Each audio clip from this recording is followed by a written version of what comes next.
Hi, my name is Leilani O'Connell, and I did my current event presentation on the effect that passing the American Health Care Act will have on our special populations. I chose an article in Forbes titled "The American Health Care Act Rejects American Values," and although it's certainly written with some bias, I think it does a good job highlighting how passing the AHCA may affect our special populations.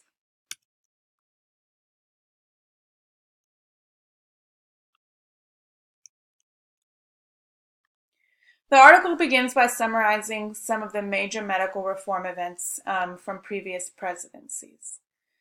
In 1965, LBJ created Medicare to increase overall access to health care. Then, Ronald Reagan expanded Medicaid to cover more low-income children and their mothers. CHIP was created under President Bill Clinton, which provided health coverage for low-income children that were not covered by Medicaid. And President George W. Bush again expanded Medicaid to increase the overall number of Americans who could receive health coverage under Medicaid, and it added prescription drug benefit to Medicare. Finally, during the Obama administration, the ACA was passed, which drastically reduced the number of uninsured Americans. The point of this, I think, was to show that for over 60 years, Americans have consistently passed laws that have increased access to health care for special populations, until possibly now. Before going on with the article, let's first look at what special populations are. These include uninsured children, women, residents of rural areas, mentally and chronically ill, the disabled, displaced homemakers, single parents, individuals with barriers to educational achievements, and so much more. Medicaid covers a large portion of our special populations. In 2017, that included about 73.5 million Americans. That can be seen right here. That includes about a quarter of the overall population. This includes children and parents under the federal poverty level, pregnant women under the federal poverty level, the elderly and disabled on supplemental security income beneficiaries, certain working disabled, and Medicare buy-in groups.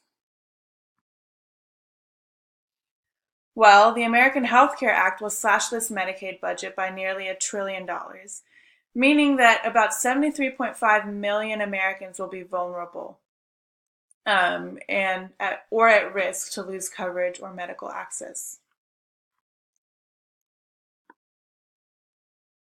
About 60% of all disabilities are brain diseases of some sort. This includes depression, anxiety, psychosis, addiction, and behavioral changes associated with dementia. Before the Affordable Care Act, insurance could refuse coverage for mental health services. However, the ACA made it part of the Essential Benefits Clause, meaning that all insurance companies had to cover mental health issues as an essential health benefit.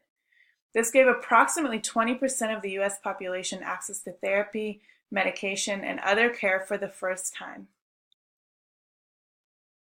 Now, the AHCA will give the option to insurance companies to waive the requirement of coverage for essential benefits that are currently required by the ACA. This includes mental health, maternity care, pediatric services, substance abuse cases, and more. Now let's see how it affects women. Currently, the ACA requires all private plans, Medicare, and Medicaid to cover recommended preventative services free of charge. The ones highlighted here pertain to women. Also, the Affordable Health Care Act covers prenatal care, lactation counseling, and breast pumps under the Essential Health Benefits Clause. Along with optioning out of covering essential health benefits, the AHCA will repeal requirements for Medicaid expansion population that cover the recommended preventative services for women.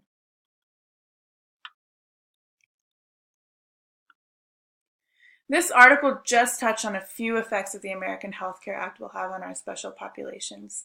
The most notable is that it does nothing to serve or give more access to more individuals, but it rather decreases access to our most vulnerable populations who have the most to lose.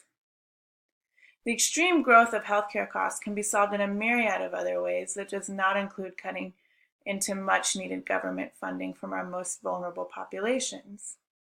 Government spending on preventative measures, as shown in slide 8 before, has proven to decrease long-term costs of healthcare. So we need to keep investing in these measures for everybody. Lawmakers need to begin focusing on the myriad of other factors that are causing our high healthcare costs, including the inefficiencies of having a complicated multi-payer system.